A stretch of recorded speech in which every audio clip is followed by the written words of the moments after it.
Hi everyone, it's Kendra Devlin and we are back for another lesson from our Stop Running from Online Ministry series. For this lesson, we have people pleasing is delaying your online ministry. Right now you live based on what others say, based off of what mama said, daddy said, brother said, cousin said, grandma said.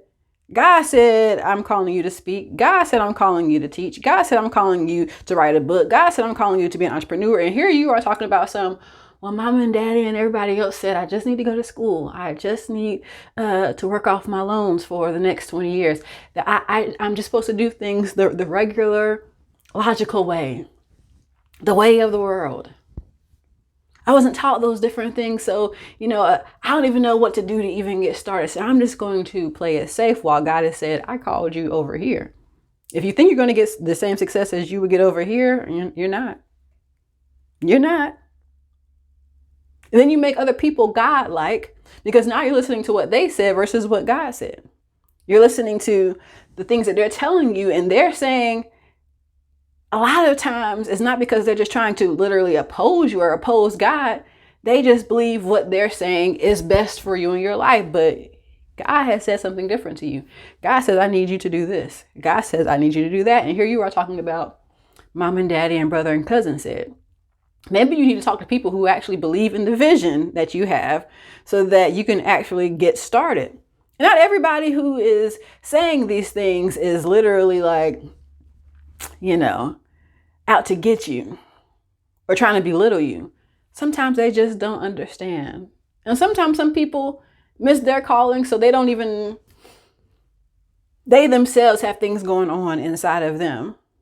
But the issue isn't them. The issue is you. The issue is you making them God-like and listening to them to the point that you don't do what God told you to do. And that is a shame for us to do so. And we should be convicted in our souls and our minds and our hearts to just repent and say, God, I'm stopping what I've been doing, get to do it your way.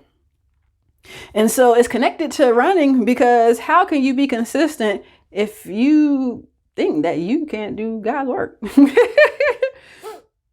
If you think you're supposed to do this over here, but actually God is telling you to do this over here, but you're like, oh, I'm going to do it mom and daddy's way. Well, then how can you connect the dots to get to God if you're doing it the other way? Right? So people pleasing, listening to what they say, or even, well, no, don't go about it that way. Go about it this way. That's not how God said to do it. God told you this thing over here. And even if he didn't map it out fully, because most time he ain't mapping everything out for us fully, you start off with those pieces and he'll lead you to the next pieces. And so we have to stop listening to people. Abram, even when he was going to different countries and Egypt, and, he had this promise.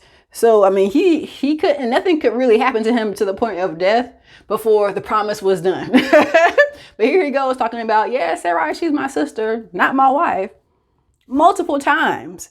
Right? Just people pleasing, trying to make sure, well, don't get me, take her as your wife. And where does that get us? Where did that get him? Other than being kicked out, saying, you got to get out of here. Why did you, the kings saying, why did you deceive me? I thought we had this exchange here, and now all of a sudden, now I know that you're lying. You didn't have the integrity. People pleasing. And we do it all the time. But God is not pleased because you're trying to please people rather than please God. But imagine today if you only chose God.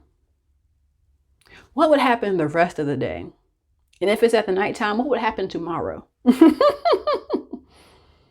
If you could only live for God, if you only live to please God, if what he said was true and final. I'm hoping that you actually stop running from online ministry, stop running from God, and stop listening to people, because that's the only way that God is going to finish his work through you. And go ahead and stop people pleasing today. Stop today, because tomorrow is too late to be great.